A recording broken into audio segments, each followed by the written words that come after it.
Querido irmão, querida irmã, palavra de Deus para nós, esta terça-feira da Semana Santa, onde nós meditamos e escutamos as palavras de Deus.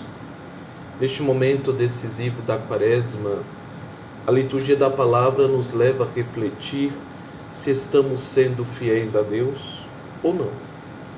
Os textos de hoje propõem rever o nosso discipulado, avaliar o nosso procedimento em relação a Deus e ao próximo.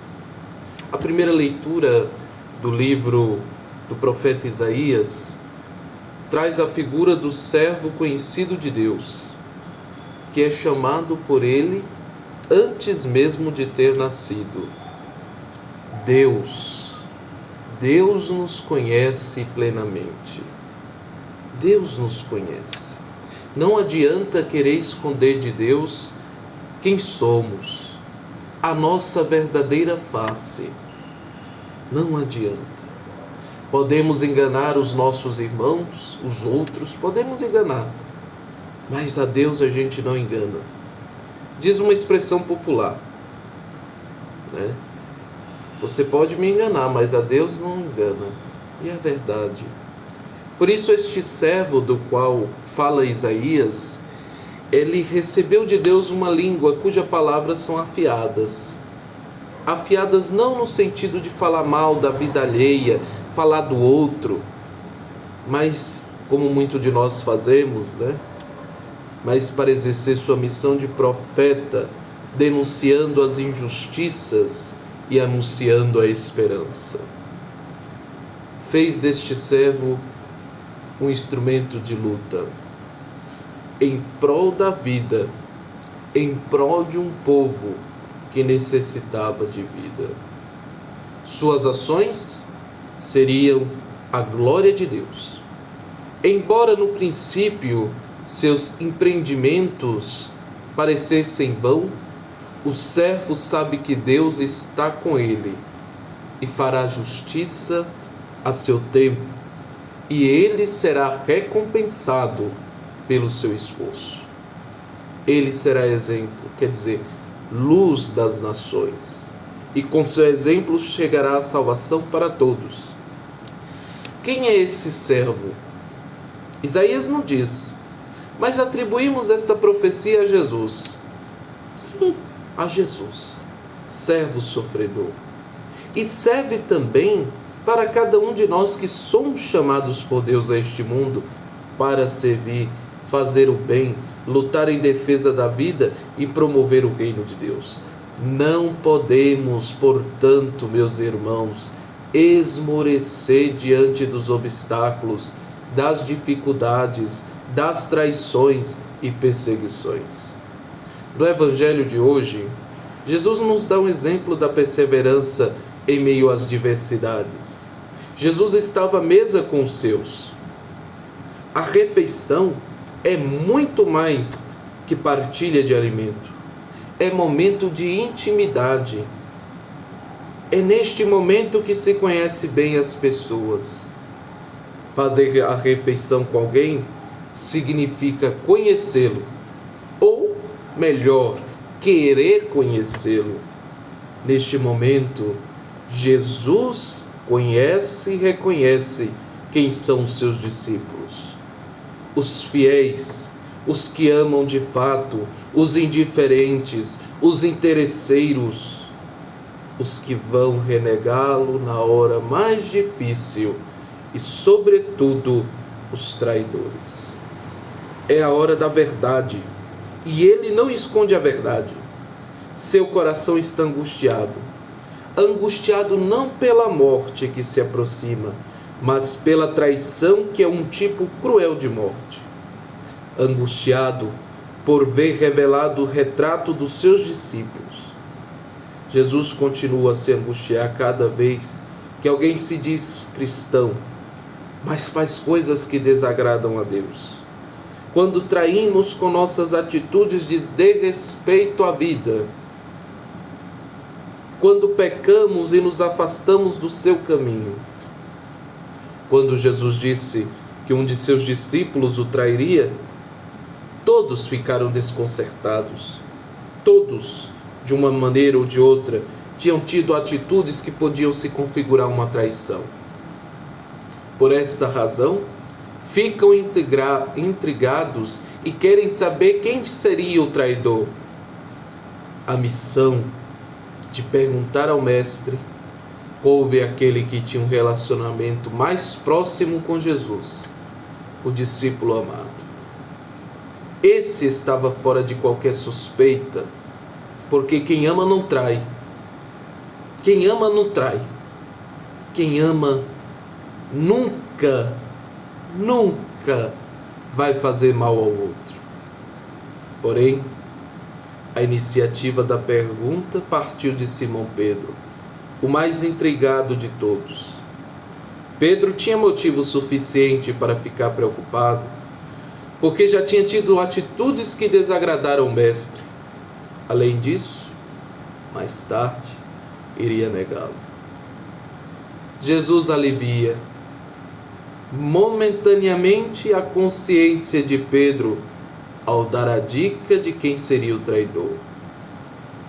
É aquele a quem eu der o pedaço de pão passado no molho. E o pedaço de pão foi dado a Judas. Judas era o tesoureiro do grupo, aquele que guardava a bolsa. O dinheiro o deixou ganancioso e cruel. Pelo dinheiro, foi capaz de trair os seus irmãos e também aquele que o acolheu, Jesus. Quando colocamos o dinheiro em primeiro lugar em nossa vida, somos capazes das piores traições. Há quem mate os próprios pais pelo dinheiro, pela herança. Vez por outra, vemos nos noticiários coisas do tipo. Não é algo fora da nossa ideia, da nossa convivência, da nossa sociedade. Após identificar quem seria o traidor, Jesus pede que ele faça logo o que tinha de fazer. Não dava mais para ele ficar junto dos demais, enganando-os. Era preciso de dar logo um fim àquela situação. Porém, os demais não entenderam, não perceberam o que estava acontecendo e pensaram que Jesus estava falando de outra coisa. Às vezes, custamos a entender o que Jesus quer dizer para nós. Demoramos a perceber as situações de traição que nos cercam. Demoramos a perceber as angústias dos nossos irmãos ou até mesmo o que nos angustia. Quando Judas sai, Jesus sente um certo alívio. E ele diz: agora foi glorificado o Filho do Homem, e Deus foi glorificado nele. Aquele que deixava o clima pesado tinha assumido a sua condição de traidor e se retirado do grupo. Jesus aproveita para dar as recomendações aos discípulos. Trata-os como um pai ou uma mãe trata seus filhos, com carinho, chamando-os de filhinhos. Diz que estará com ele por um tempo. Uma atmosfera de despedida invade a reunião. Pedro não se conforma e diz que quer ir com ele para onde ele for. Mas Jesus tenta mostrar a Pedro que não seria possível naquele momento. Pedro questiona Jesus, porque quer saber o porquê dele não pode ir junto. E Pedro diz estar disposto a qualquer coisa por Jesus, até dar a vida por ele. E Jesus olha bem nos seus olhos, olha bem nos olhos de Pedro e faz uma dura revelação: darás a vida por mim? Em verdade eu vos digo o galo não cantará antes que me tenhas negado 3 vezes.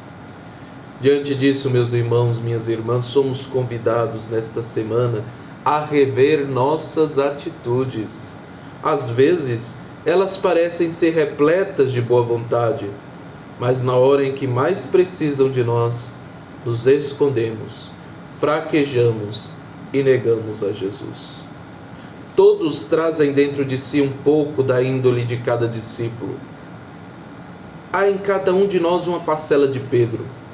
Quando negamos Jesus, com nossas atitudes incoerentes, mas também quando assumimos a missão na comunidade. Há um pouco de Tiago e João, quando queremos recompensar pelas coisas, quando queremos a recompensa eterna, quando queremos as coisas grandes, não por maldade, mas por nossas carências. Há um pouco de Tomé, quando duvidamos de Jesus e de sua presença em nossa vida, não por sermos ateus, mas pela dureza da realidade ou por acontecimentos que gostaríamos que não tivessem ocorrido.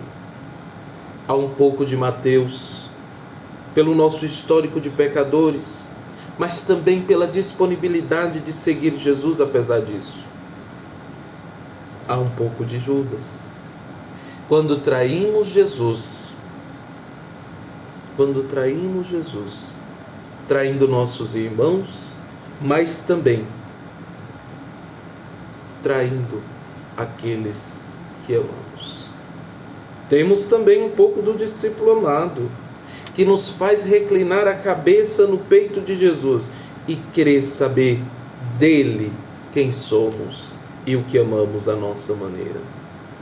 Que estes dias que antecedem a Páscoa nos façam melhores e que possamos corrigir em nós, em nossas atitudes, tudo o que desagrada a Deus.